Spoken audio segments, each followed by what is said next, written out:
Այսօր ուզում եմ մի նյութի մասին խոսեմ, որը վստահ եմ, որ Տերն է սրտից դրել ու հավատում եմ, որ Տերը խոսք ունի այսօր մեզ ուղված, Տերը պատգամ ունի մեզ ուղված ու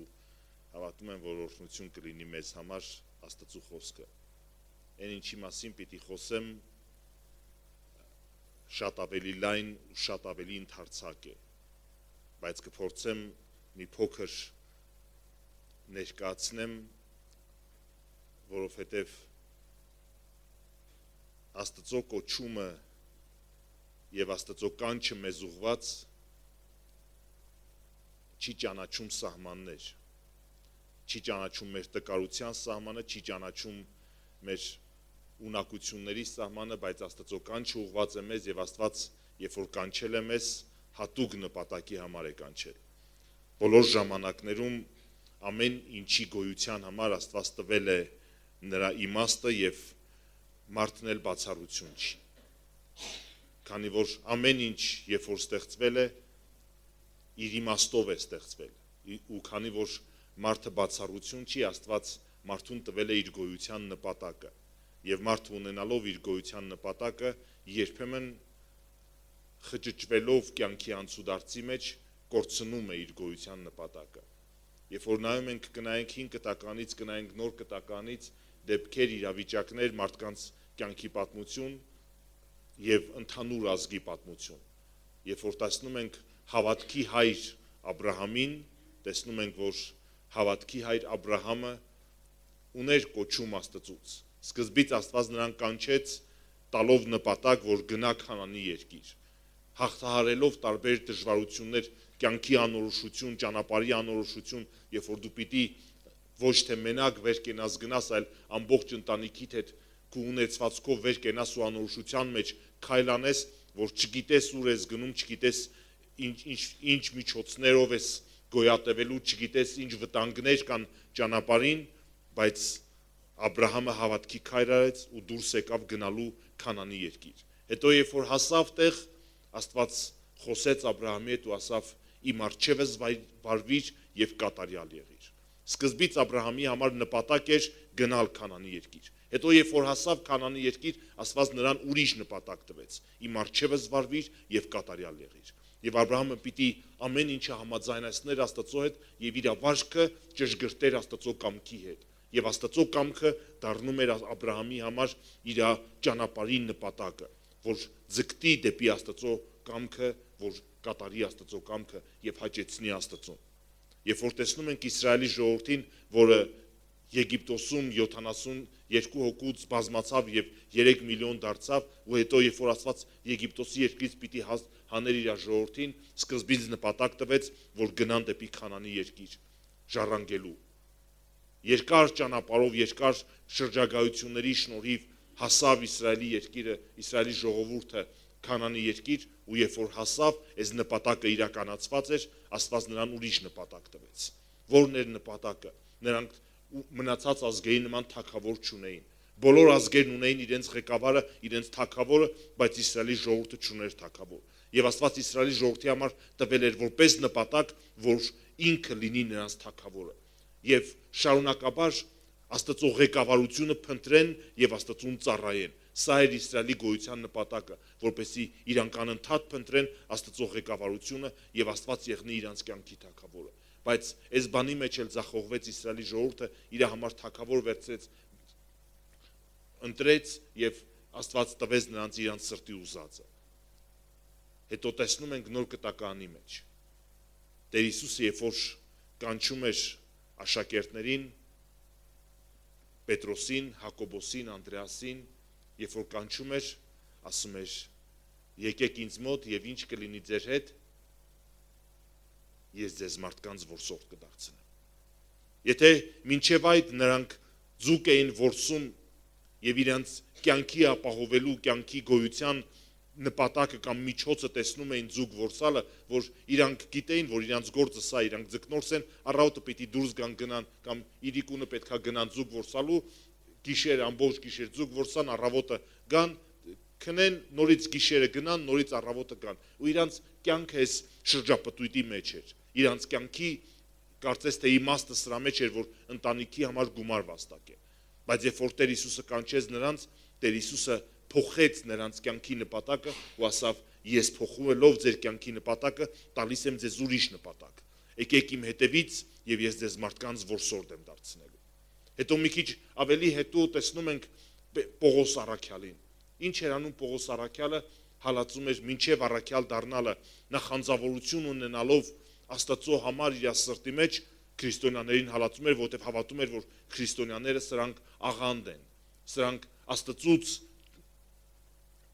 որոշված չեն եւ Աստծու պաշտամունք չեն մատուցում։ Հետո երբ որ հանկարծ Դամասկոսի ճանապարհին, որ գնում էր քրիստոնյաներին նորից հալածելու, հանդիպեց Տեր Հիսուսին, այդ փառավոր հայտնությունն ունեցավ, երկու բան հարցրեց Տիրոջը։ Առաջին հարցրեց. ով ես դու Տեր։ Երբ որ Աստծո ճանաչողությունն ունեցավ, երկրորդ բանը, որ նա հարցրեց, ասավ. ինչ ես կամենում որ անեմ։ Յուրաքանչյուր քրիստոնյա իր կյանքի մեջ, երբ որ առաջի ձեռքբերումն ունենում է ճանաչել Աստծուն, պիտի երկրորդ հարցը տա ինքն իրեն. ինչ ես կամենում որ անեմ։ Որովհետև նորություն ասած չեմ լինի, որ այս կյանքը շատ կարճ է։ Այս կյանքը շատ կարճ է, աչքդ փակում բացում ես ու կյանքը թռնում է, տարիները թռնում են, տասնամյակները թռնում են, ու երբ որ տասնամյակները թռնում են, հետո բացահայտում ես, որ նայում ես հետ, տեսնում ես, ասում ես. ինչ եմ արել իմ կյանքի ընթացքում, ինչ հետք եմ թողել, ինչ ազդեցություն եմ թողել, ինչ ճանաչողություն եմ ունեցել Աստծո կամքի եւ կիրառել Աստծո կամքը իմ կյանքի համար, որովհետեւ լավագույն բանը, որ մենք կարող ենք անել, դա Աստծո կամքը ճանաչելը եւ այդ կամքը իրագործելն է, որովհետեւ քիչ առաջ ասեցի, որ յուրաքանչյուր մարդ իր գոյության նպատակը եւ իմաստը ունի։ Եվ մեզ թվում է, թե մենք ընդհանրապես ապրում ենք այս կյանքը գլորում ենք, օրերը անց ենք ասնում։ Առավոտը այն քաջնազարի մեջ, որ ասում է, առավոտը արևը պետքա դուրս գա, իրիկունը մայր մտնի։ Ու մենք այդ նույն շրջափուլով անցնում ենք, առավոտը լուսացնում ենք, իրիկունը մտնացնում ենք ու թվում է, թե կյանքը հենց այս ձև էլ պետք է անցնի։ Բայց Աստված ինձ ու քեզ չի որոշել, որ մենք օրեր մթնացնող եղնենք։ Աստված ինձ ու քեզ չի որոշել, որ մենք այսա տարին պրծնում ենք, որ մենք տարի գլորող եղնենք։ Որ այս տարին սկսվեց, հետո տարին վերջացավ, ոնց անցավ, դե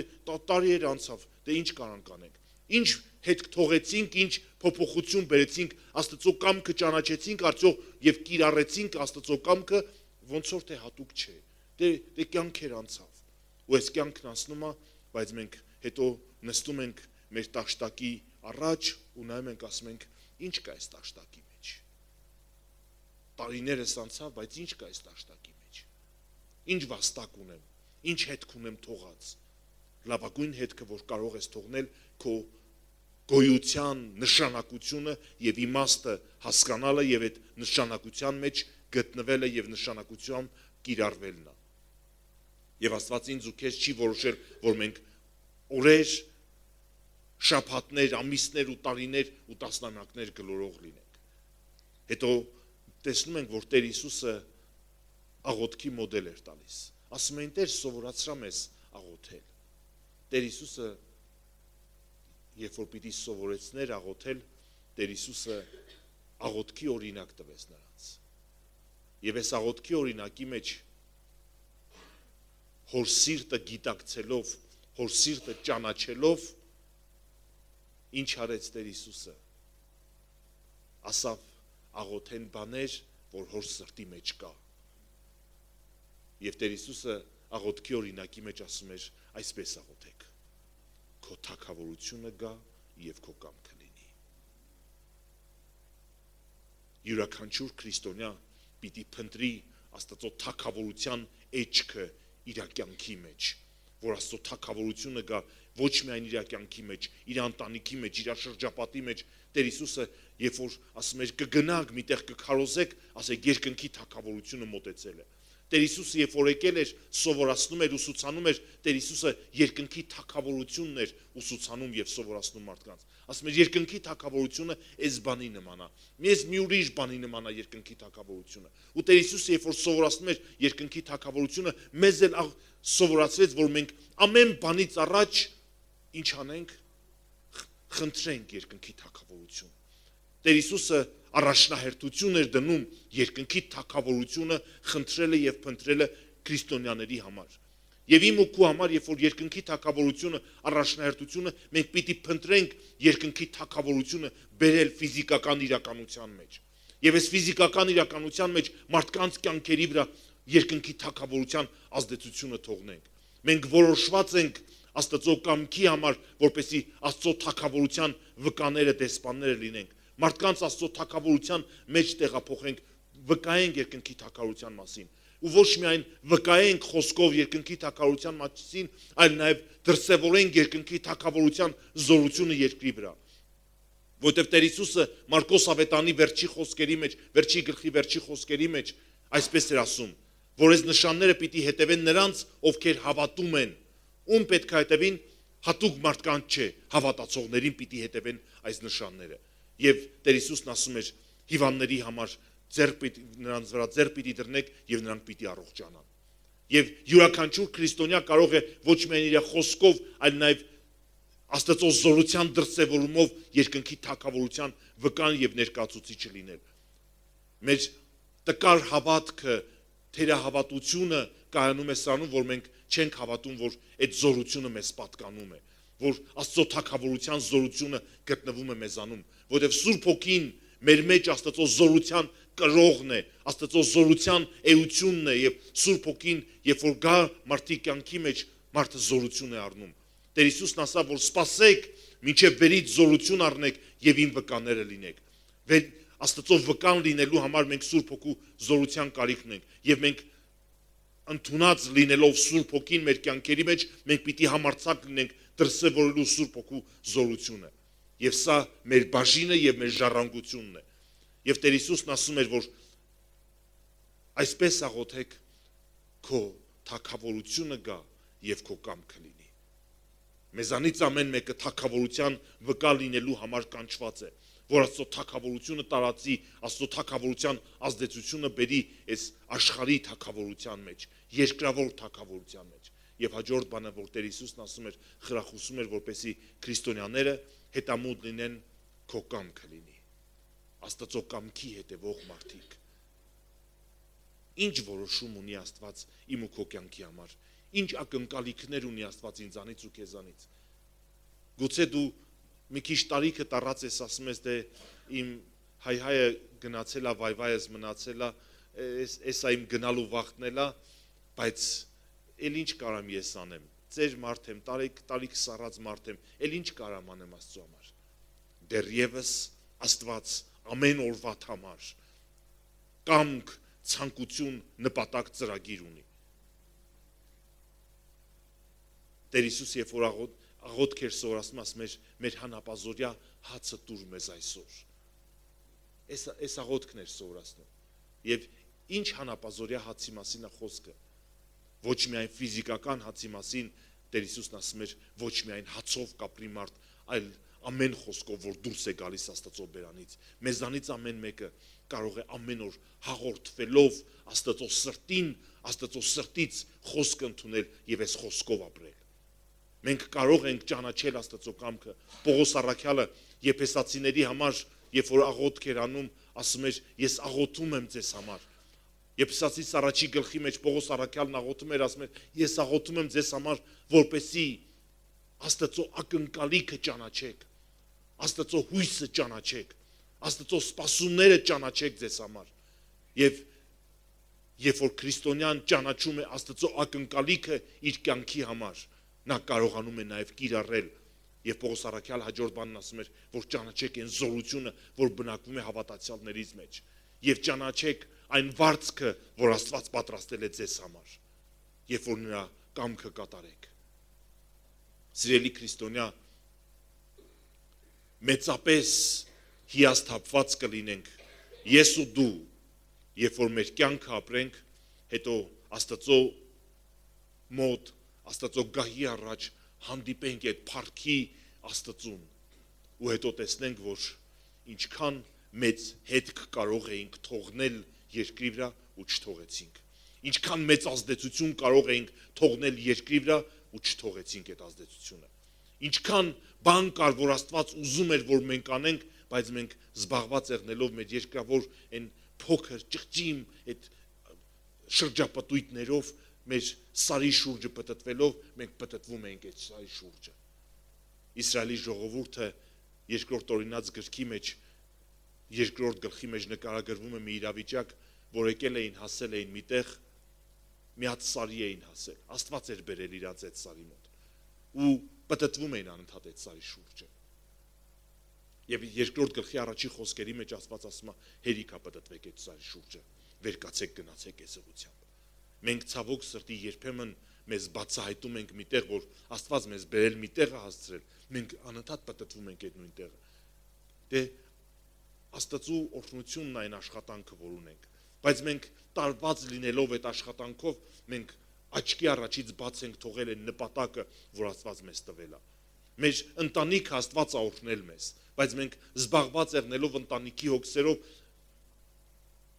ուշադրությունից բաց ենք թողել Աստծո նպատակը, որ ունի մեզ համար։ Ու այստեղ տարբեր բաներ կան, որ մեր կյանքի մեջ կենտրոնանում ենք սրանց վրա, այն դեպքում, երբ որ սրանք նպատակ չեն, սրանք միջոցներ են։ Եվ Աստված մեզանից ամեն մեկի համար հատուկ ծրագիր ունի։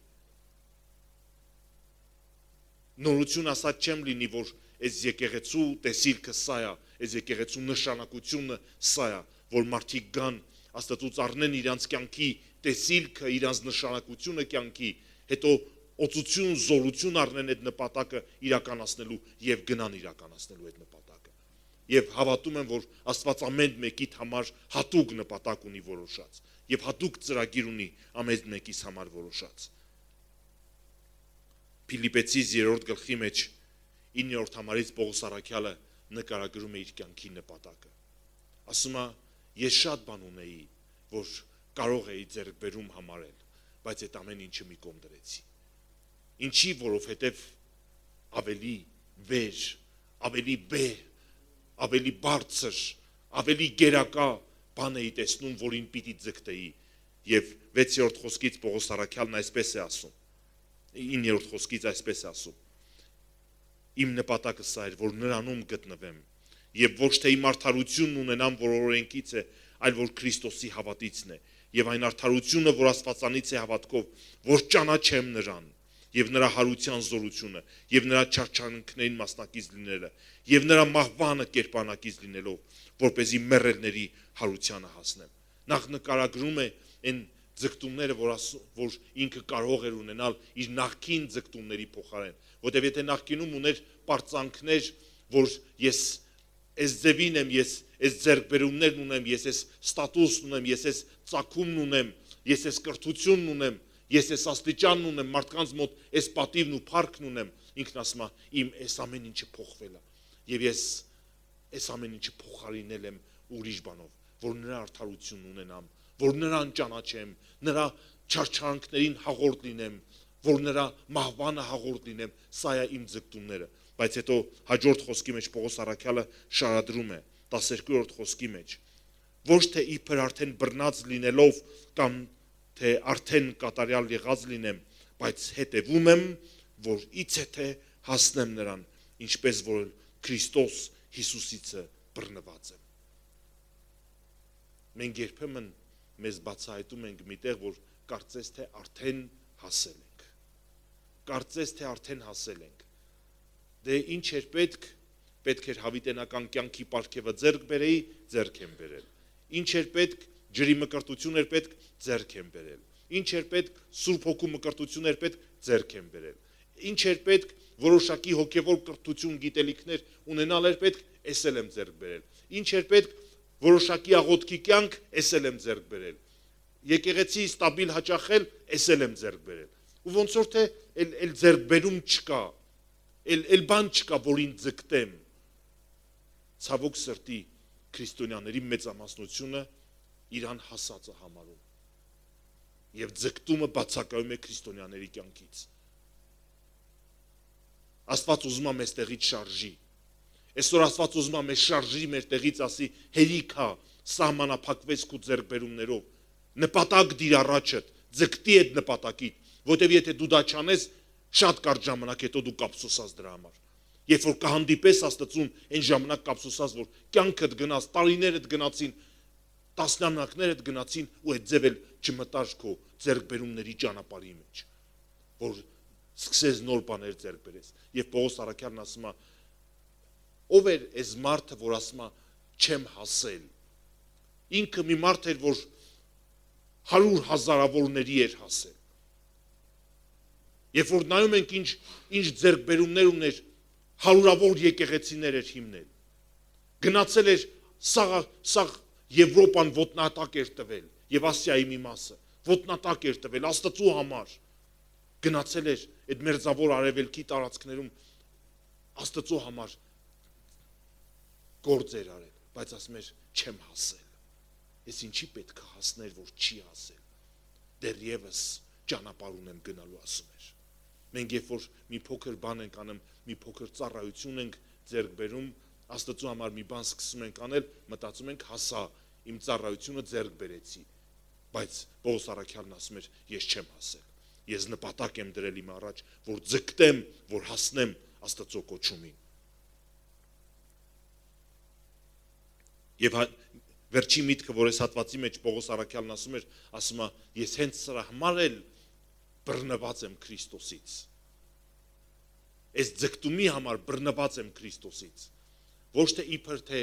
բռնած լինեմ կամ թե արդեն կատարյալ եղած լինեմ, բայց հետևում եմ, որից եթե հասնեմ նրան, ինչպես որ էլ հենց Քրիստոս Հիսուսից բռնված եմ։ Բռնված եմ Քրիստոսից, որ հասնեմ։ Աստված ուզում է մեզ բռնի, մենք պլստում ենք Աստծո ձեռից։ Այն ձկներին փորձում ենք, չէ, ջրի մեջ բռնենք, ինչքան ուզում ես բռնես, պլստում է ձեռից հետ։ Ինչ պետք է անես, պետք է խռիկներից գցես ձեռդ։ Մենք պետք է թույլ տանք Աստված մեր շնչուղիներից բռնի, որ ինքը դառնա մեր շունչը ու մեզ հանի այնտեղ, որտեղ ինքն ուզում է, որ մեզ հանի։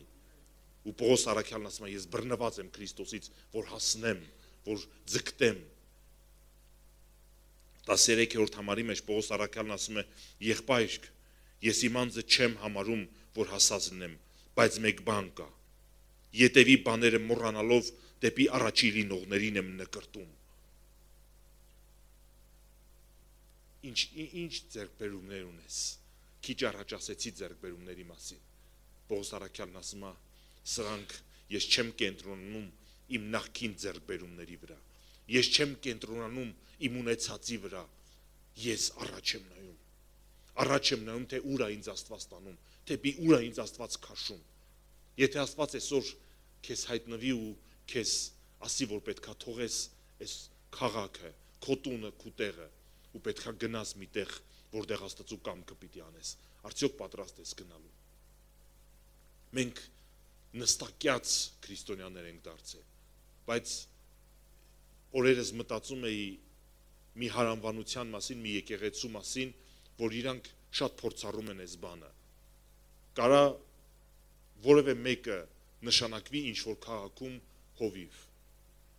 5 տարի, 10 տարի այս քաղաքում հովություն անի, եկեղեցի բարձրացնի, եւ հետո այս մարդուն հանում են, հմել ուղարկում են ուրիշ քաղաք։ Կանանց համար եմ հատկապես մտածում, որ ինքը չունի իր ույուտը, այն որ կանայք սովորեն, չէ, իրանց ամեն ինչը սարքեն, իրանց ույուտը պատրաստեն, ամեն ինչ կարգավորված եղնի ու իրանք հարմարավետ զգան իրանց ույուտի մեջ։ Բայց պատկերացրեք, այս հովիվի կինը չունի իր տան մեջ այդ վարձով տան մնում է, ու այդ տանը ապրում է հյուրի կարգավիճակով, որ գիտի, որ կարող է մի քանի տարի հետո ինքը հմել գնա ուրիշ քաղաքում բարձրացնի եկեղեցի։ Ու անընդհատ այս անհարմարավետության մեջ ու քրիստոնյաների կյանքը սա պետք է եղնի, արդյոք մենք պատրաստ ենք Քրիստոսի համար զոհաբերել մեր հարմարավետությունը ու գնալ անելու Աստծո կամքը։ Պողոս Առաքյալն ասում է, հետևի բաները մոռացել եմ, ձեռքբերումներս մոռացել եմ, մի կողմ եմ դնում, նկրտում ունեմ, ձգտում ունեմ, փափագ ունեմ, որ հասնեմ այն նպատակին, ինչ որ Աստված ինձ համար որոշել է։ Սիրելի քրիստոնյա, Աստված կարող է այսօր այս գիշեր քեզ մարտահրավեր ուղարկի, քեզ նպատակ նկարագրի քո աչքի առաջ, արդյոք կսկսես ձգտել այդ նպատակին, թե կթողես, որ այս նպատակը հոտի։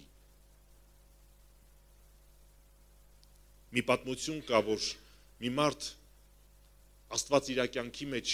մեծ օրհնություն է բերած եղնում, մեծ վկայություն ունի ինքը Աստծո հրաշքի համար, եւ երբ որ մարդը մի հատ թղթի վրա գրած է եղնում ինքը այս վկայությունը ու իր սնդուկի մեջ պահած է եղնում, երբ որ մի մարդ գալիս է իրանց տուն, կնոջն ասում է կնիկ գնա վկայությունս բեր, գնա օրհնությունս բեր, ու երբ որ կինը գնում է բերում է, այս մարդը կարդում Աստված ինչ օրհնություն է տվել իրան, հետո նորից ծալում են, տանում են, դնում են այդ սնդուկի մեջ, ամեն անգամ հյուր գալուց ինքը կնոջն ասում է կնիկ գնա օրհնությունս բեր, մի անգամ էլ նորից մի պատվավոր հյուր է գալիս իր տուն, կնոջն ասում է կնիկ գնա օրհնությունս բեր, կնիկը գնում է որ օրհնությունը բերի, տենում է մկները կերել են, գալիս համարդին ասում է մկները կերել են օրհնությունը, ցավոք սրտի մենք մկան ուտելիքով ենք մեր պարծանքը ձևավորում,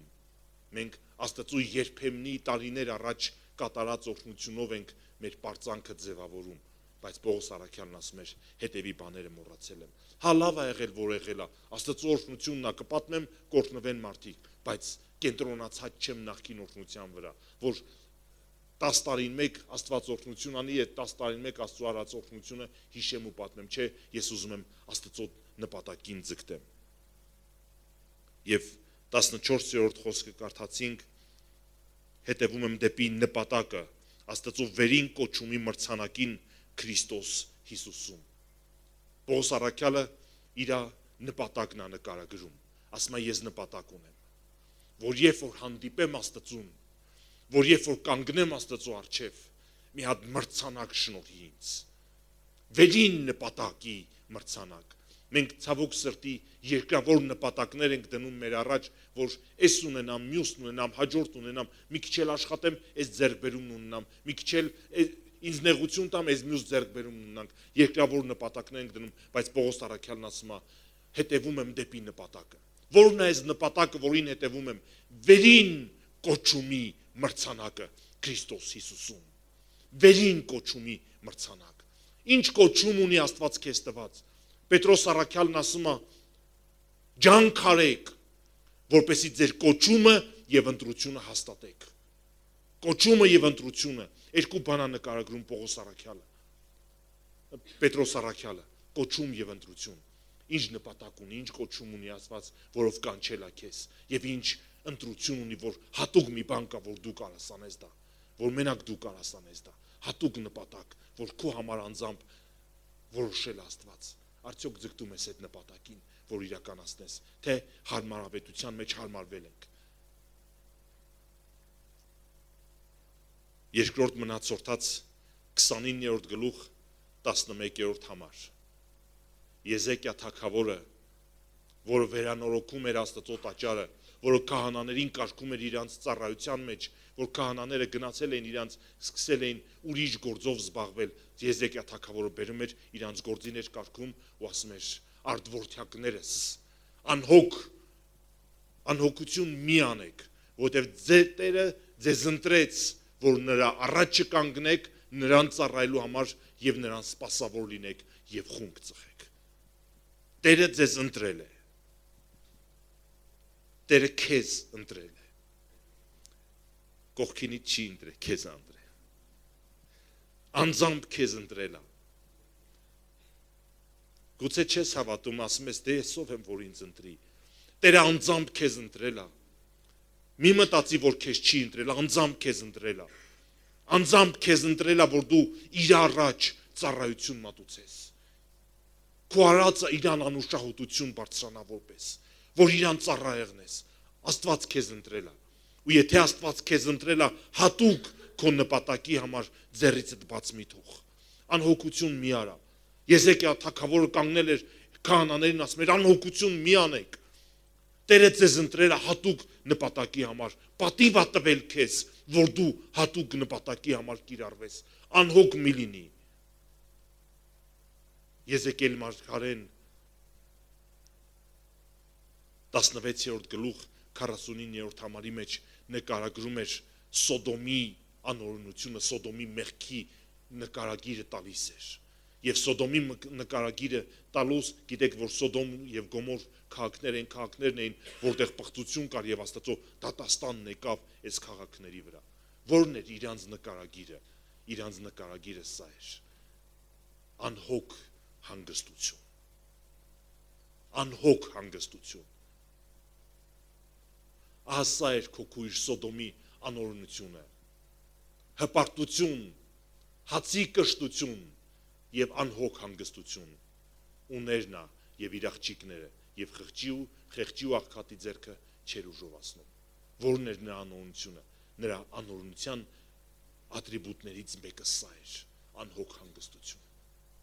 Երբ որ մենք սկսում ենք մեր ձեռքբերումներով բավարարված լինելով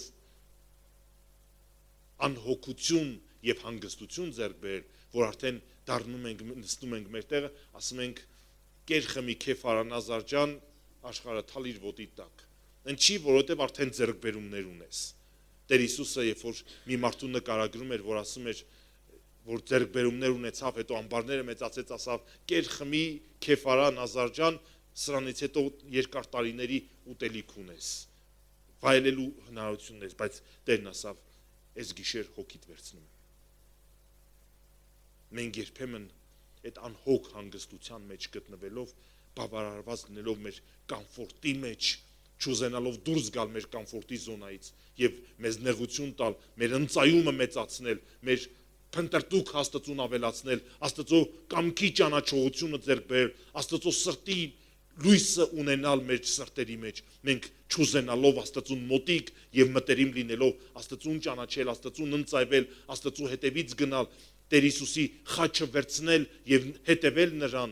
մեր մահապատիժը վերցնել եւ հետևել նրան, մենք չուզենալով սա անել, մենք հայտնվում ենք այդ անհոգ հանգստության մեջ։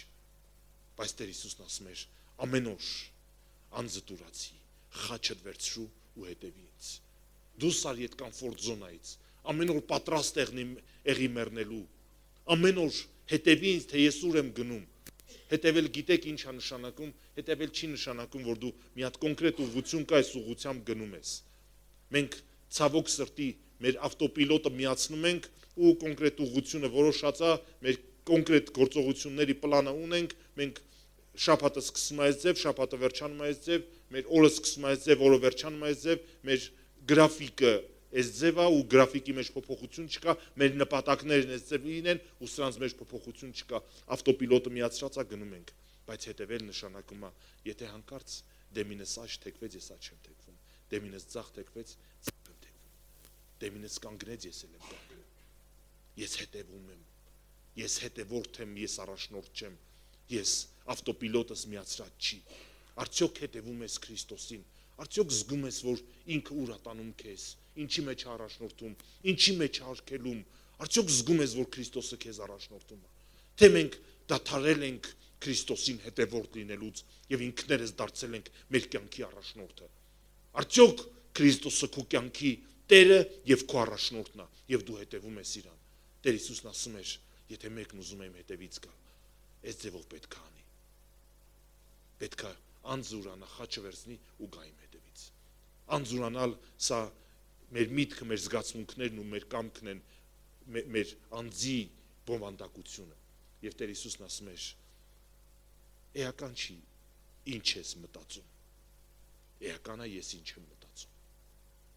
էական չի ինչ ես զգում, էական է ես ինչ եմ զգում, էական չի ինչ ես կամենում, էական է ես ինչ եմ կամենում։ Եվ եթե մեկն ասում էր ուզում է իմ հետևից գա, պետք է իր անձը ուրանա, որ իր համար էական դառնա, թե ես ինչ եմ մտածում, ինչ եմ զգում եւ ինչ եմ կամենում, եւ սա դառնա իր կյանքի նպատակը։ Արդյոք դեռևս ուզում ես հետևել Տեր Հիսուսին։ Արդյոք դեռևս ուզում ես հետևես Տեր Հիսուսին։ Արդյոք դեռևս ուզում ես հետևես Տեր Հիսուսին։ Ինքն ասում էր, պետք է անձդ ուրանաս։ Քո համար էական եղնի, ես ինչ եմ մտածում, ինչ եմ զգում եւ ինչ եմ կամենում։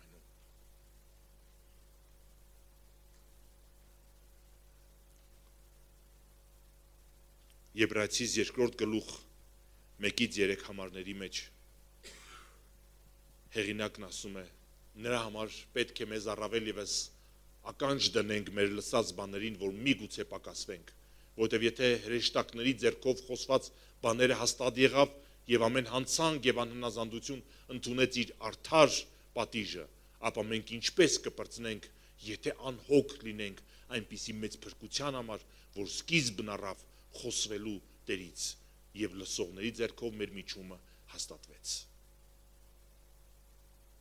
Հեղինակն ասում է, մարդիկ կային, որոնք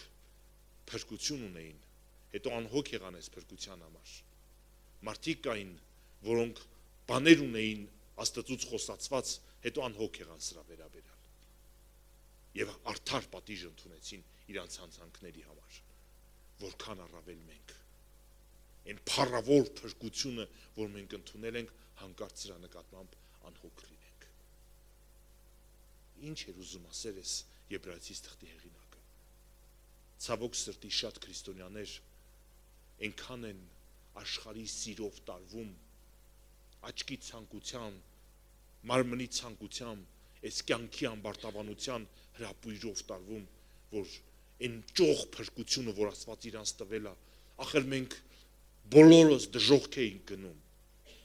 Մեզանից ոչ մեկը արժանիք չուներ ու դեռևս չունի փրկվելու համար։ Բայց հանկարծ Աստված մեզ ողորմություն արեց, հավիտենական կյանքի պարգևը տվեց, որ մենք երկնքում եղնենք։ Ու սա բացարձակ նվեր էր յուրաքանչյուր մարդու համար։ Ոչ մեկը չի վաստակել փրկված լինելու երկնքի թագավորության մեջ լինելու այդ իրավունքը, ոչ մեկը չի վաստակել։ Բայց Աստված մեզ բոլորիս նվեր է արել։ Եվ մենք հավատքով ձեռք ենք բերել այս փրկությունը։ Բայց հաջորդ բանը, որ մենք պիտի անենք, մենք պիտի շարունակենք Տեր Հիսուսին հետևել։ Ինչի, որովհետև մեր կյանքի մեջ մենք մի պահի ապաշխարություն ունեցանք։ Ինչ էր նշանակում ապաշխարություն։ Ապաշխարություն դա սա էր, որ դու եթե մի ժամանակ գնում էիր քո մարմնի ու մտքի կամքը կատարելու ուղղությամբ, դու անում էիր այն ինչ որ դու ուզում էիր, ապաշխարության ժամանակ դու շրջում ես դեպի Աստծուն ու ասում ես, ես այլևս կամենում եմ ոչ թե ինչպես ես ուզում եմ, ես այդ ձև ապրեմ, այլ ինչպես դու ուզում ես, ես այդ ձև ապրեմ։ Ու հանկարծ երբ որ ժամանակի ընթացքում քրիստոնյաները դադարում են իրանց ապաշխարության ուղղությամբ գնալուց եւ նորից հետ են դառնում իրանց մարմնի եւ մտքի ուզածը անելու, իրանք այս փառավոր փրկությունը, որ իրանց Աստծուց շնորհված էր,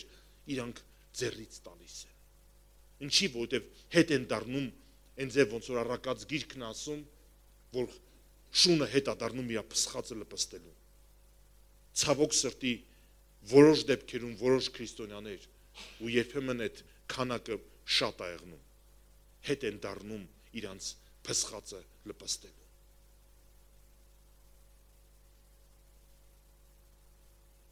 Ասում ոնց պետք է մենք, եթե անկարծ անհոգ եղնենք, ոնց պետք է պրծնենք այս իրավիճակի մեջ։ Եթե անհոգ եղնենք, սիրելի քրիստոնյա, այսօր ուզում եմ կոչ անեմ քեզ անհոգությունից դուրս գալու եւ փնտրելու Տիրոջ կամքը, Տիրոջ նպատակը։ Տեր Հիսուսը Ղուկաս ավետարանի 19-րդ գլխի 12-րդ խոսքից նկարագրում էր մի պատմություն, մի իրավիճակ, այս պատմությունը շատ քաջածանոթ է ձեզ, դրա համար չեմ ուզում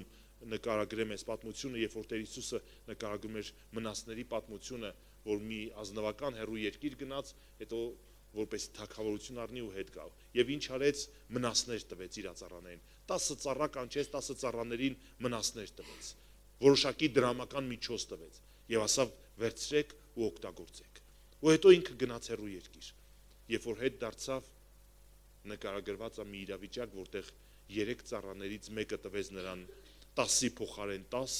ավելցուկով, մյուսը տվեց 10-ի փոխարեն 5 ավելցուկով, իսկ այն մյուսը որ 10 ուներ տարել էր, պահել էր եւ բերեց հետ վերադարձրեց տված 10 եւ ասեց վերցրակ ու տված 10։ Տեր Հիսուսը նկարագրում էր այս իրավիճակի մեջ, որ այս թագավորը, այս ազնվականը ինչ արեց, բարկացավ այս մի ծառայի վրա, որ դու ունեիր հնարավորություն, բայց դու չօգտագործեցիր քո հնարավորությունը։ Դու ունեիր հնարավորություն եւ չօգտագործեցիր քո հնարավորությունը։ Այն մնացած 7-ի մասին բան չի ասում։ Թեև 10-ին տվեց, բայց 3-ի մասին է խոսում։ որտեղ են մնացած 7-ը։ Այստեղ այս դահլիճում նստած են։ Մեզանից ամեն մեկը ունի Աստծուց տրված իրեն հնարավորություն, Աստծուց ունի տրված կոչում, Աստծուց ունի տրված ընտրություն, Աստծուց ունի տրված նշանակություն եւ իմաստ գոյության։ Բայց մենք ինչ ենք անում? Մենք ցավոք սրտի հաճախ հեռախոսի մեջ վատնում ենք մեր ժամանակը, որովհետև մեր գործողությունների եւ արժեքների հանձնարարականը չունենք։ Մենք մեր ժամանակը վատնում ենք տարբեր անիմաստ բաներով, ինչի, որովհետև մեր գործողությունների եւ մեր արժեքների հանձնարարականը չունենք։ Մենք երիտասարդների հետ մի երկու շաբաթ առաջ խոսում էինք էլի այս թեմայի վերաբերյալ եւ նկարագրում էի նրանց 3 հիմնական նպատակ, որ կարա քրիստոնյան ունենա։ Մեկը դա բնութագրի նկարագիրն է, որ ինքը պիտի ձգտի իր բնութագիրը փոխվելու Տեր Հիսուսի պատկերի նմանությանը, որովհետև Սուրբ Գիրքը սա նկարագրում է որպես քրիստոնյայի համար առաջնահերթություն, որ ձգտի Տեր Հիսուսի նմանությանը։ Երկրորդը Տիրոջը ծառայության նպատակ, որ դու սկսես ձգտել Տիրոջը ծառայել, ինչ անես Տիրոջ համար, ինչ կա, որ կարաս անես Տիրոջ համար, Տերն ինչ ակնկալում քեզանից, որ դու անես, եւ սրա մեջ կար կարճաժամկետ եւ միջնաժամկետ նպատակ, որ դու կարճաժամկետի մեջ անես այն ինչ որ այդ պահին դու կարող ես անել Տիրոջ համար, բայց միևնույն ժամանակ ձգտես անելու շատ ավելին։ Եվ երրորդը դա այն կոչումն է, որ Աստված մեզանից ամեն մեկի համար ունի, որ դու ձգտես այդ կոչման մեջ քո տեղը ունենաս, այդ կոչման մեջ ձեռքբերում ունենաս, որ ինչի համար Աստված քեզ որոշել է, ինչ նպատակի համար Աստված որոշել է քեզ, դու կարողանաս երկարաժամկետ կտրվածքով ձգտումդ լինի դա, որ Աստծո կամքի մեջ գտնվես։ Դու կարող ես արդյոք Աստծո թագավորության ազդեցությունը բերել քո շրջապատի մեջ։ Դու կարող ես արդյոք հետք թողնել։ Մեզանից ամեն մեկը կարող է հետք թողնել։ Եթե դու ասես, ես ոչ մի տաղանդ, ոչ մի պարգև չունեմ, Սուրբ Գիրքը մեզ քաջալերում է, որպեսզի մեզանից ամեն մեկը ձգտում ունենա, փափագ ունենա Սուրբ Հոգու պարգևները դրսևորելու համար։ Եթե ոչ մի տաղանդ չունես, Աստծուն նախանձավոր եղի, փափագի խնդրի, ասա, Տեր, ինձ պարգև տուր, որ ես այդ պարգևով ծառայեմ մարդկանց։ Տեր, ինձ պարգև տուր, որպեսզի այդ պարգևով ես մարդկանց կարիքների լուծումը դառնամ։ Հրաշագործության պարգև խնդրի Աստծուց, բժշկությունների պարգև խնդրի Աստծուց, մարգարեության, իմաստության խոսքի, գիտության խոսքի պարգև, լեզուների թարգմանության, օտար լեզուների պատգամի պարգև։ Մենք կարանք Աստծո պարգևը խնդրենք, այդ պարգևն ունենանք եւ Աստծո թագավորության ազդեցությունն ունենանք մեր շրջապատի մեջ, բայց մենք անհոգ նստած ենք մեր տեղերի մեջ եւ անհոգ ապրում ենք մեր կյանքի օրերը, տարիները վատնելով։ Բայց այն դեպքում, երբ որ Աստված ակնկալում է մեզանից, որ մենք կարենանք Աստծո թագավորության ազդեցությունը թողնենք մեր շրջապատի մեջ, արդյոք մենք կընդունենք Աստծուց այս մարտահրավերը եւ կսկսենք մեր անհոգությունը մի կողմ դնելով ձգտել դեպի Աստծո նպատակը եւ Աստծո կոչումը։ Եկեք կանգնենք